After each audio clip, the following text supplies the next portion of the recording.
We'll see you next time.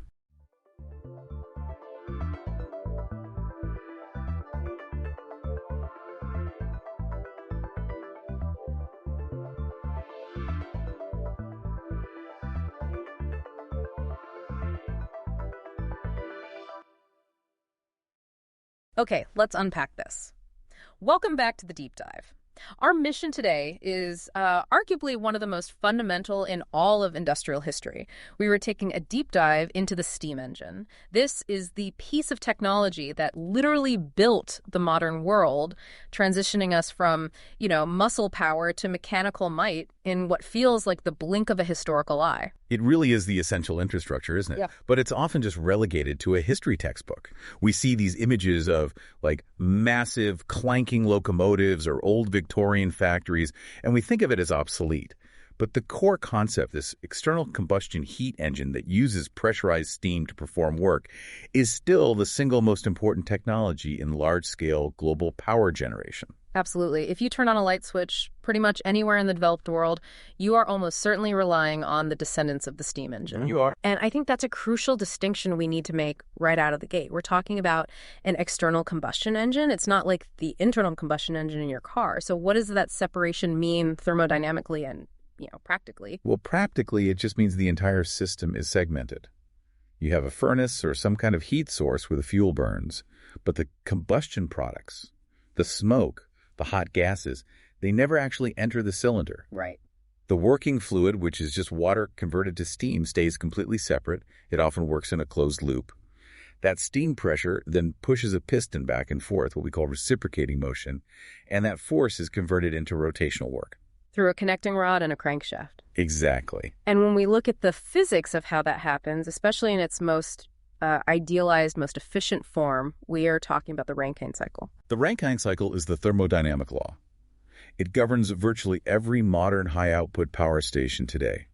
It's the theoretical underpinning that defines the whole process, turning water into steam, using that steam to do work, and then condensing it back into water to start the cycle all over again. So it's the unifying principle. It is. It's what connects a really cumbersome Ducommun engine from 1712 with a gigawatt nuclear reactor today. So the mission is clear.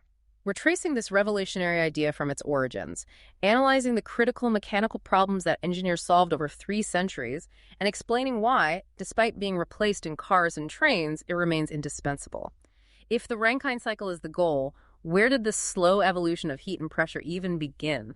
It began with demonstration. Not really application. We have to go way back. We have to start with the ancients. The first recorded instance of any machine powered by steam is Hero of Alexandria's Aeolopile in the 1st century AD. Ah, right. That's often described as just a novelty, isn't it? Like a parlor trick. Exactly. It was a remarkable piece of engineering for its time, and don't get me wrong.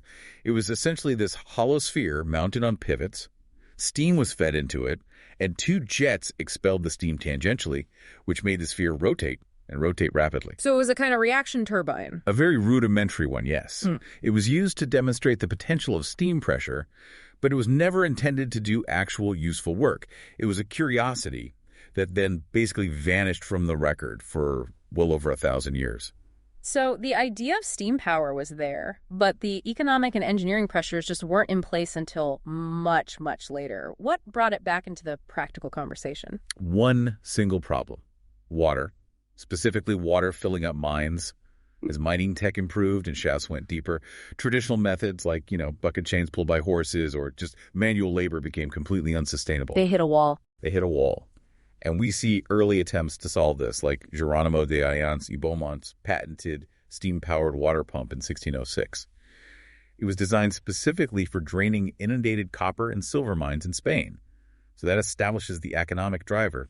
If you can't drain the mine, you can't get the resource. And the high demand for coal, the very fuel used to power these engines, just made the problem worse, forcing deeper and deeper shafts. This need for deep pumping power brings us to the first commercially viable engine. That would be Thomas Savery, who patented his miner's friend in 1698. This was the first true commercial device, though we hesitate to call it an engine in the modern sense because it had no piston. So how did it work without a piston? How did Savery's pump actually function? It relied purely on pressure and vacuum. Savery would introduce steam into a chamber, then he'd quickly condense that steam by just cooling the outside of the chamber. That created a powerful vacuum inside. This vacuum would suck the water up from the mine shaft into the chamber. Okay, so that's the first lift. That's the first lift. Then a fresh charge of high-pressure steam would be introduced, and it would press directly down on the surface of the water to force it up to the surface. It sounds incredibly simple and elegant, which is probably why the sources noted it was pretty cheap to build. Cheap, yes, but very dangerous and severely limited. Because the steam pressure was applied directly to the water, the walls of that vessel had to be incredibly strong to prevent rupture. And the suction part has a physical limit, right? It does. The limit of a suction pump is only about 30 feet, regardless of how strong your vacuum is. So for deeper lifts, Savory had to rely purely on steam pressure and the early boilers. Well, they were prone to violent explosions. So it was just too dangerous and too weak for the main application. It proved the concept, but that was it. Who stepped in to make it safe and successful? That takes us to Thomas Newcomen, around 1712, with his famous atmospheric engine. And this wasn't just an improvement, it was a fundamental shift in mechanism. Newcomen introduced a massive beam and a piston and cylinder, transforming that simple pump into a true engine capable of continuous work. And the sources really emphasize that the name, the atmospheric engine, is the key to understanding how it worked. It wasn't powered by expanding steam pushing the piston. Absolutely, vital point. Newcomen only used steam to facilitate the power stroke.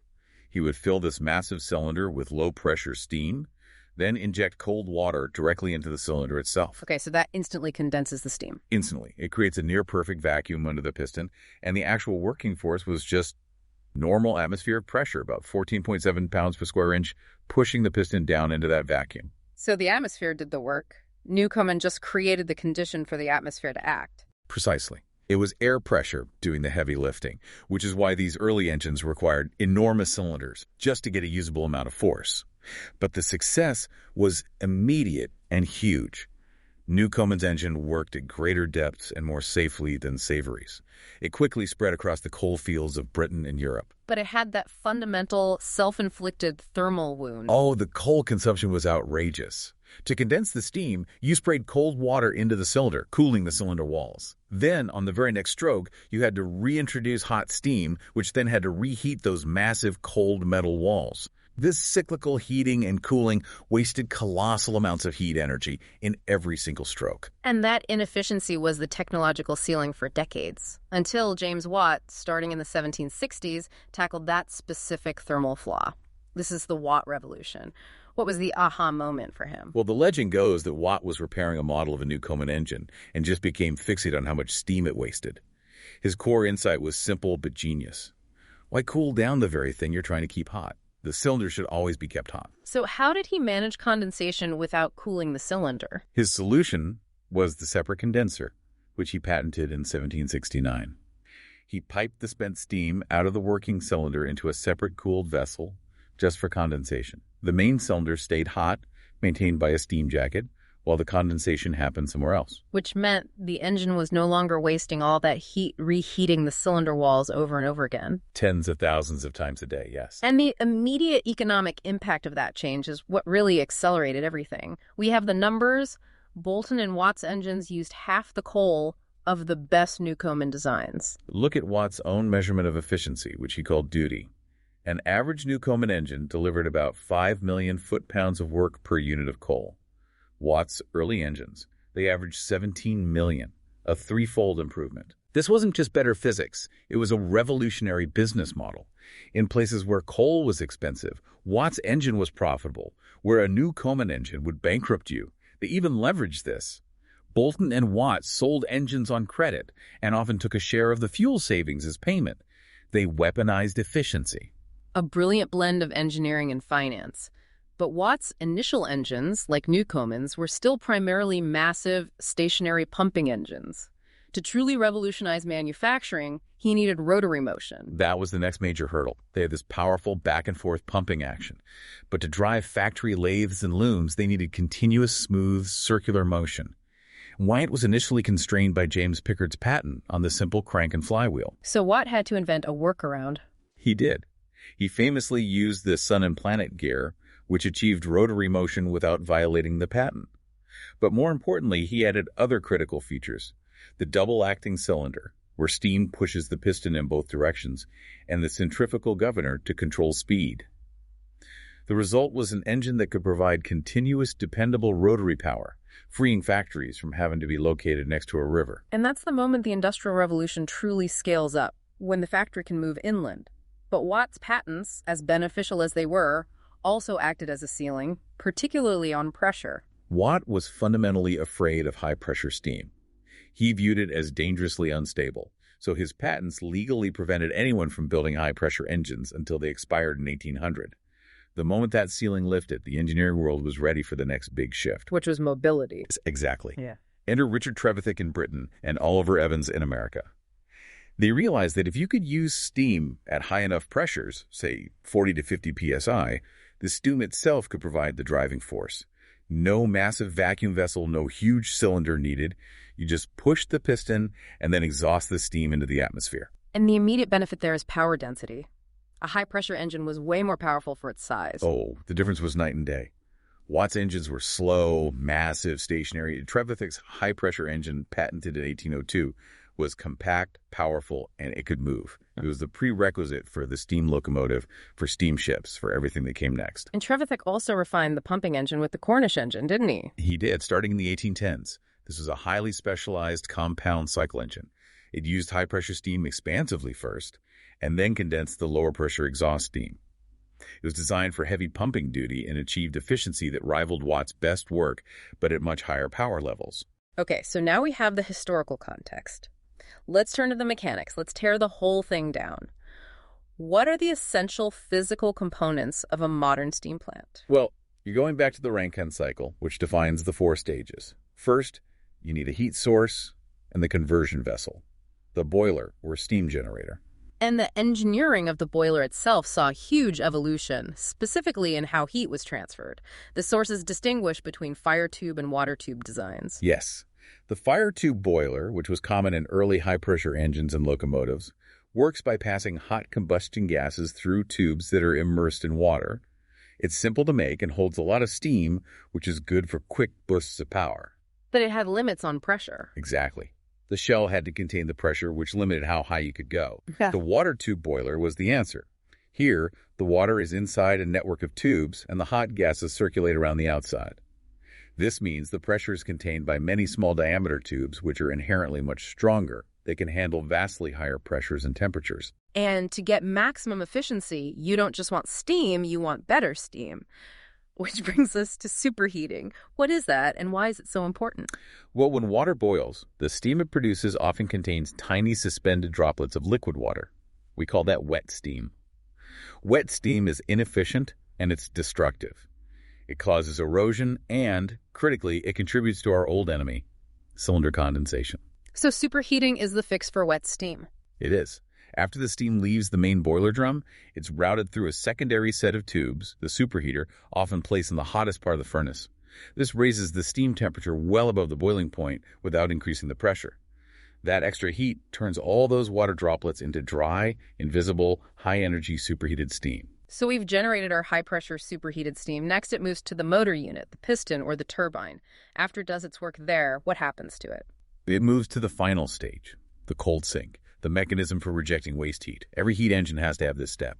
In the simplest case, like a steam locomotive, the cold sink was just the atmosphere. Which is terribly inefficient, but very convenient. Very convenient. Locomotives vented steam directly out.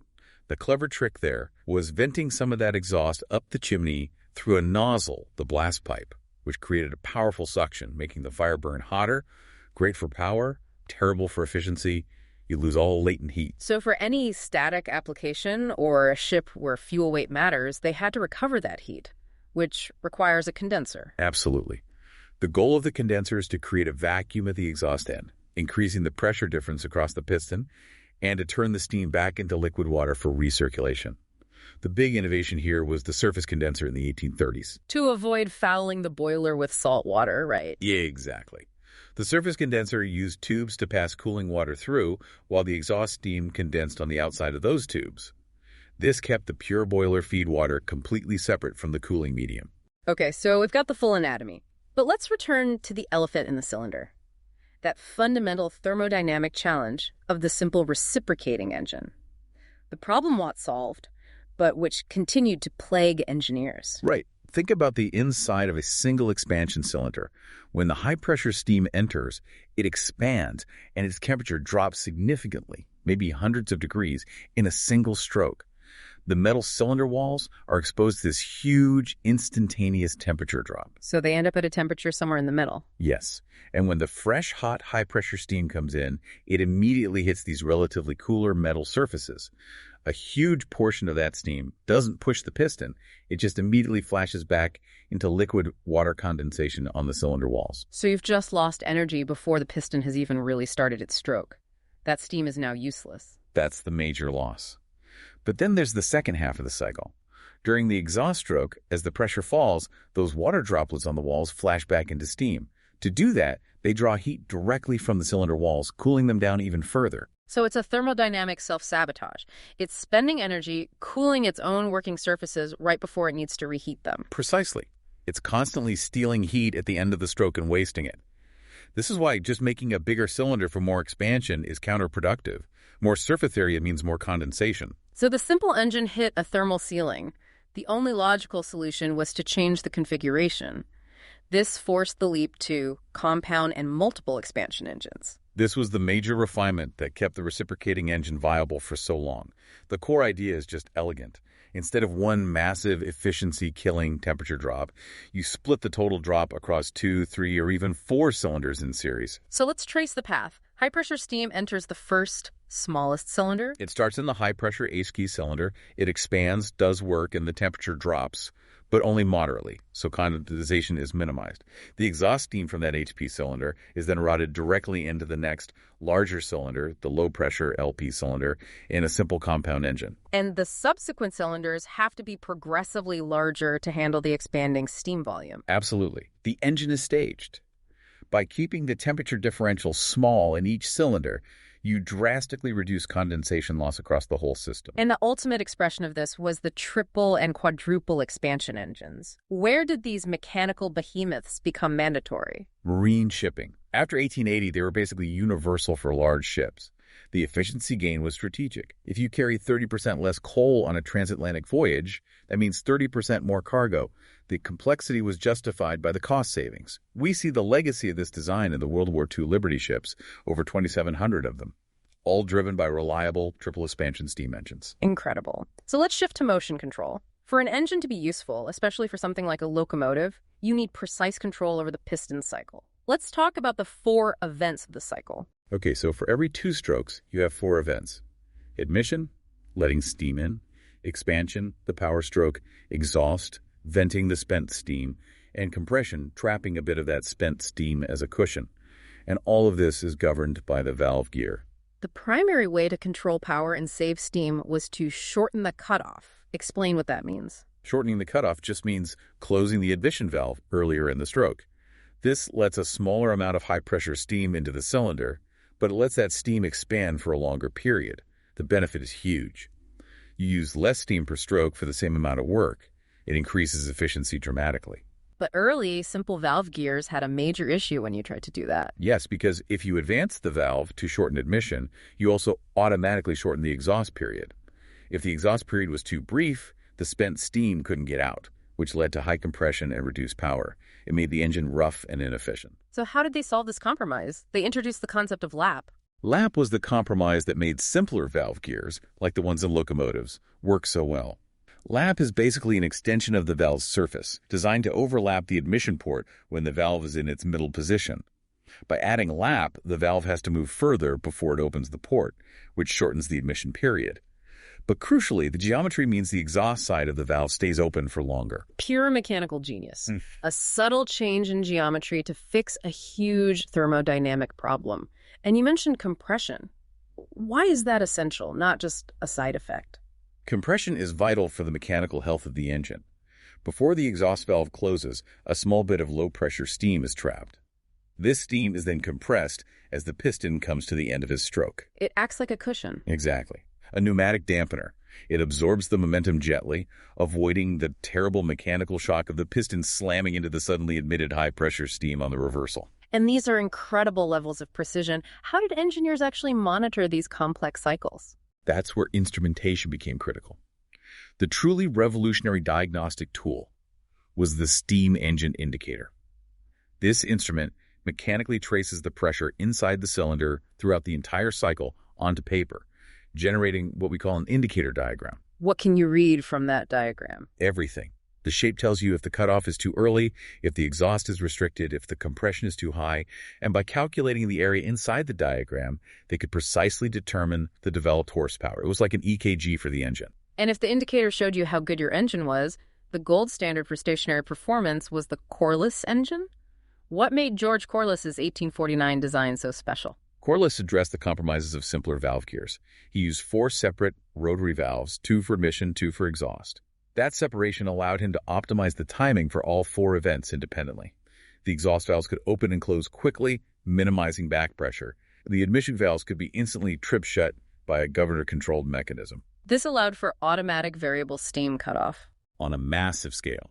If the load dropped, the governor would trigger the steam to be cut off much earlier in the stroke, running the engine highly expansively and maintaining the exact set speed. It used 30% less steam than competing designs. The Rumford Metal Committee called it the greatest mechanical invention since Watt's separate condenser. It's fascinating how far they took the piston engine. But ultimately, for truly massive power output, they had to abandon reciprocating motion altogether. And that leads us to the final and most enduring evolution, the steam turbine. The turbine represents a complete rethinking. How does it work? Well, a piston engine converts thermal energy into linear motion, which is then converted into rotary motion. The turbine converts thermal energy directly into rotary motion. It's built from a series of disc rotors with aerodynamically shaped blades alternating with fixed blade stators. The steam expands through these stages, and its momentum and pressure act directly on the rotor blades, producing tremendous, smooth, continuous torque. And that inherent rotational efficiency gave it massive advantages, especially for the emerging electric grid. Oh, for output above a few hundred horsepower, the advantages are undeniable. Turbines are more efficient, have fewer moving parts, and provide an incredibly smooth rotational force, which is perfectly matched to the high RPMs needed by electric generators. So that solved electricity generation. It did. By the early 20th century, turbines had virtually replaced reciprocating engines in power stations. Today, it doesn't matter what the heat source is, coal, gas, nuclear. You're making steam and feeding it to a turbine. 90% of U.S. electricity relies on this process. The other area it dominated was marine propulsion. The transition was swift. HMS Dreadnought in 1905, the first major warship to use only steam turbines, signaled the end of the reciprocating engine in high-power naval vessels. They provided higher speed, better reliability, and less vibration. So whether it's a locomotive or a nuclear reactor, success hinges on efficiency. We have to finish by drilling down into the Rankine cycle and why it's the king. Modern efficiency is always compared against the theoretical maximum. The Carnot cycle. The Carnot limit tells you the best you can possibly do, based purely on the temperature difference between the hot side, the boiler, and the cold side, the condenser. But the Carnot cycle, theoretically, requires compressing the working fluid while it's a gas. Which is where the Rankine cycle provides the elegant, practical workaround. That is the core genius of the steam plant. The Rankine cycle works by forcing the working fluid to change phase. When the steam leaves the turbine, we collapse it into liquid water in the condenser. The crucial advantage is this. You pressurize the working fluid water when it is in its liquid phase using a pump. And pumping a liquid takes dramatically less energy than compressing a gas. An incredibly small amount. The pump work consumes only maybe 1% to 3% of the total power generated by the turbine. If you try to compress that steam back up to boiler pressure using a compressor, you'd consume maybe 30% to 50% of the energy you just generated. The minimal work input for the liquid pump is what makes the Rankine cycle so dominant. That's the secret sauce. That's why modern plants can achieve thermal efficiencies in the mid-40% range. Which is astronomical compared to the 1% to 10% of those early engines. Finally, we need to touch on the inherent dangers and the safety measures developed to mitigate them. A high-pressure boiler contains a massive amount of stored energy. A sudden failure can be catastrophic. So for centuries, engineers have relied on 2 independent safety mechanisms. The first is the safety valve. Right. It's designed to open and vent steam if the pressure exceeds a limit. Historically, these were simple lever and weight designs, which were easy to tamper with. Modern spring-loaded valves are tamper-proof. And the second, more subtle mechanism is the fusible plug. The fusible plug is a lead plug screwed into the firebox crown right over the hottest part of the furnace. If the water level drops too low, the plug is no longer cooled by water. Its temperature shoots up until the lead melts. The steam then rushes to the hole, making a loud whistling sound. So it's not designed to prevent an overpressure explosion, but to prevent a low water temperature runaway. Correct. It warns the operators that the firebox crown is dangerously exposed and risks buckling, which could lead to a massive explosion. It's a beautifully simple fail-safe mechanism. We span 2 millennia in this deep dive. From Hero's Toy to Newcomen's giant Watt's efficiency leap and the high-pressure mobility of Trevithick, we analyzed compound engines, advanced valve gears, and the coreless masterpiece. And we culminated with the steam turbine, which discarded the reciprocating mechanism but kept the core thermodynamic process, the Rankine cycle, intact, making it the bedrock of our modern electrical world. The efficiency gains from the first pumps to today's turbines are truly staggering, transforming 99% waste into 45% utilized energy. The idea that a machine conceived to pump water from a mine has evolved into the indispensable infrastructure for the digital age is just astonishing. It really speaks to the enduring powers of fundamental physics. The piston might be retired in many applications, but the principle of converting heat into pressurized steam and using that phase change for work, that remains the central engine of high-output power. So, here's our final thought for you to chew on. The same foundational Rankine cycle that powers traditional coal and gas facilities is now the engine of choice for nuclear power and large-scale solar thermal facilities, where massive mirror rays focus sunlight to boil water. If the engine that defined the industrial age is now inextricably linked to the highest forms of non-fossil fuel energy technology, what unexpected clean energy legacy will this centuries-old thermodynamic principle create next? The steam engine is not a relic. It is the ultimate utility player in the energy game.